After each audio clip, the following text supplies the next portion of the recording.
क्या होते हैं पद्म पुरस्कार? पुरस्कार मिलने वाले को क्या मिलती हैं सुविधाएं? पद्म पुरस्कार पाने के लिए क्या है योग्यता? पूरा देश 74वां गणतंत्र दिवस मना रहा है। देश की विविधता, अखंडता और एकता की झलक दिखाने के साथ साथ हर साल इस खास मौके पर देश की कुछ हस्तियों के लिए पद्म पुरस्कारों का ऐलान भी किया जाता है। हर बार की तरह इस बार भी 106 हस्तियों के नाम पुरस्कारों के लिए चुने गए हैं। ऐसे में कई बार मन में ये सवाल उठता है कि आखिर पद्म पुरस्कारों का महत्व क्या है, ये किन लोगों को दिए जाते हैं और इन हस्तियों को पुरस्कार मिलने के बाद क्या क्या सुविधाएं मिलती हैं। आइए इन तमाम सवालों के जवाब जानते हैं। गणतंत्र दिवस से एक दिन पहले ही पद्म पुरस्कारों का ऐलान कर दिया गया। इस बार 106 हस्तियों को पद्म पुरस्कारों से सम्मानित किया जाना है।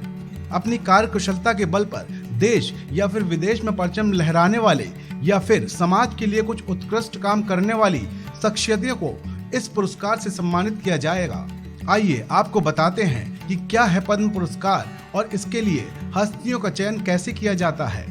पद्म पुरस्कार यानी पद्म विभूषण, पद्म भूषण और पद्मश्री देश के सर्वोच्च पुरस्कारों में से एक है। 1954 से हर साल गणतंत्र दिवस के खास मौके पर इनकी घोषणा की जाती है। सरकार भारत रत्न और पद्म विभूषण पुरस्कारों को साल 1954 से देती आ रही है। पद्म विभूषण में 3 वर्ग थे, पहला, दूसरा और तीसरा, लेकिन इन वर्गों का नाम बाद में बदल दिया गया था। 8 जनवरी 1955 को एक नोटिफिकेशन जारी किया गया, जिसके बाद इन वर्गों का नाम पद्म विभूषण, पद्म भूषण और पद्मश्री कर दिया गया। पद्म पुरस्कार यानी पद्म विभूषण, पद्म भूषण और पद्मश्री देश के सर्वोच्च पुरस्कारों में से हैं। हर साल इन पुरस्कारों की घोषणा की जाती है। ये पुरस्कार कला, साहित्य, शिक्षा, खेल, मेडिसिन, सामाजिक कार्य और विज्ञान जैसे कई क्षेत्रों में असाधारण उपलब्धियां हासिल करने वाले और कुछ विशिष्ट काम करने वालों को दिए जाते हैं। इन पुरस्कारों को 3 श्रेणियों में बांटा गया है।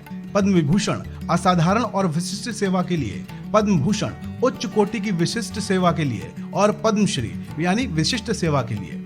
पद्म पुरस्कार सम्मान समारोह का आयोजन हर साल राष्ट्रपति भवन में किया जाता है। इस दौरान पद्म पुरस्कार से सम्मानित हस्तियों को सील वाला एक सर्टिफिकेट और मेडल दिया जाता है। इसके साथ ही हस्तियों को उनके मेडल की एक प्रतिकृति भी दी जाती है, जिसे वो किसी भी समारोह में पहनकर जा सकते हैं। गृह मंत्रालय के मुताबिक ये कोई पदवी नहीं है जिसका इस्तेमाल विजेता अपने नाम के आगे या पीछे कर सके। पद्म पुरस्कार के लिए नामों की संख्या 120 से ज्यादा नहीं होनी चाहिए। हालांकि मरणोपरांत और विदेशियों को दिए जाने वाले पुरस्कारों को शामिल किया जाए तो संख्या 120 से पार हो सकती है। आमतौर पर ये पुरस्कार मरणोपरांत नहीं दिए जाते। पद्म पुरस्कारों की घोषणा हर साल गणतंत्र दिवस के मौके पर ही की जाती है। पद्म पुरस्कारों की सिफारिश हर साल सभी राज्य और केंद्र शासित प्रदेशों की सरकारें, केंद्र सरकार के मंत्रालय या विभाग भारत रत्न या पद्म विभूषण पुरस्कार हासिल कर चुकी हस्तियां कर सकती हैं। खुद भी कोई शख्स अपना नामांकन इस पुरस्कार को पाने के लिए कर सकता है। इसके लिए awards.gov.in वेबसाइट पर जाना होगा। यहाँ नॉमिनेशन और अप्लाई नाउ की टैब पर क्लिक करना होगा। इसके बाद अपनी सारी जानकारी देनी होगी। नामांकन या सिफारिश 1 मई से 15 सितंबर के बीच करना होता है।